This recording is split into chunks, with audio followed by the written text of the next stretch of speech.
Assalamualaikum warahmatullahi wabarakatuh.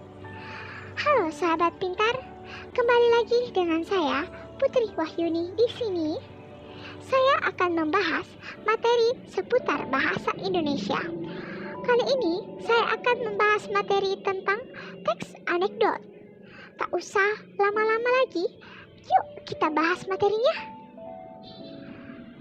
Sahabat pintar, pernah gak sih ngalamin hal-hal yang lucu atau dengar cerita lucu dalam kehidupan sehari-hari?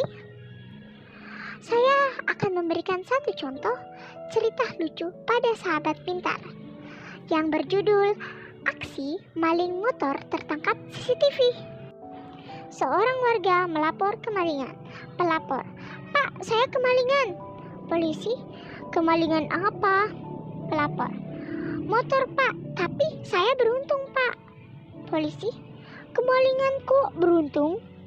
Pelapor, "Ya, Pak, saya beruntung karena CCTV merekam dengan jelas. Saya dapat melihat wajah malingnya dengan jelas, Pak."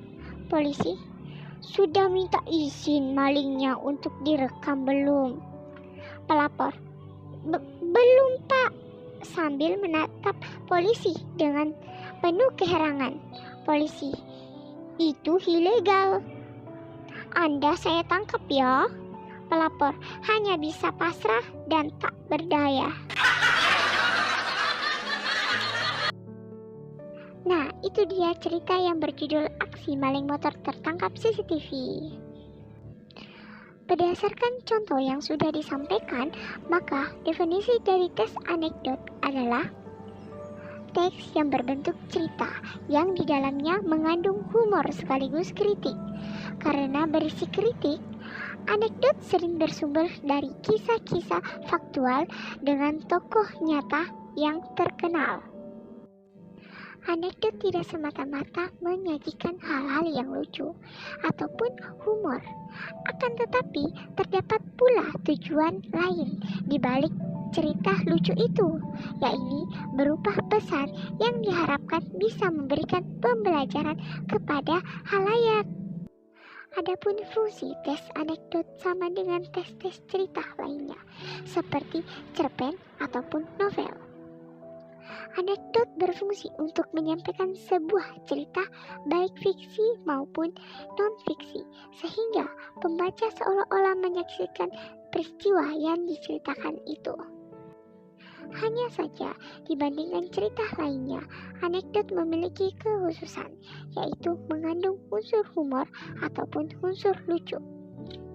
Kelucuan dalam anekdot tidak sekedar mengandung tawa, tetapi humornya itu ada pula ajakan untuk merenungkan suatu kebenaran.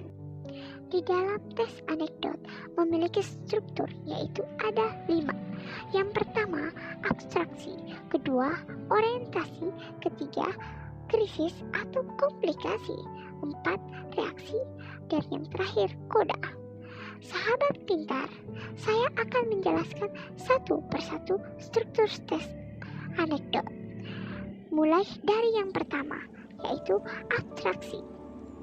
Merupakan pendahuluan yang menyatakan latar belakang atau gambaran umum tentang isi suatu teks. Kedua, orientasi.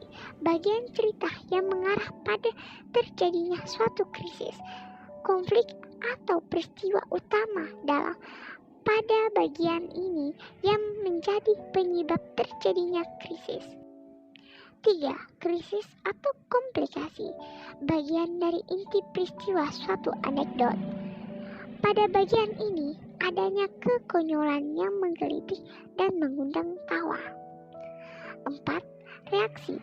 Tanggapan atau respon atau krisis yang menyatakan sebelumnya. Reaksi yang dimaksud dapat berupa sikap, mencelah atau menertawakan. Terakhir, koda merupakan penutup atau kesimpulan sebagai petanda berakhirnya cerita di dalamnya. Terdapat berupa persetujuan, komentar, ataupun penjelasan atas maksud dari cerita yang dipaparkan sebelumnya. Bagian ini biasanya ditandai oleh kata-kata seperti itulah, akhirnya, demikian, keberadaan kuda bersifat opsional atau boleh ada, boleh tidak ada. Berdasarkan strukturnya, maka di dalam teks anekdot akan berbentuk diagram seperti gambar di samping itu. Bentuk seperti gunung dan struktur krisis sebagai puncaknya. Nah, demikianlah pembahasan materi kita kali ini. Terima kasih sahabat pintar. Sekian dari saya. Assalamualaikum warahmatullahi wabarakatuh.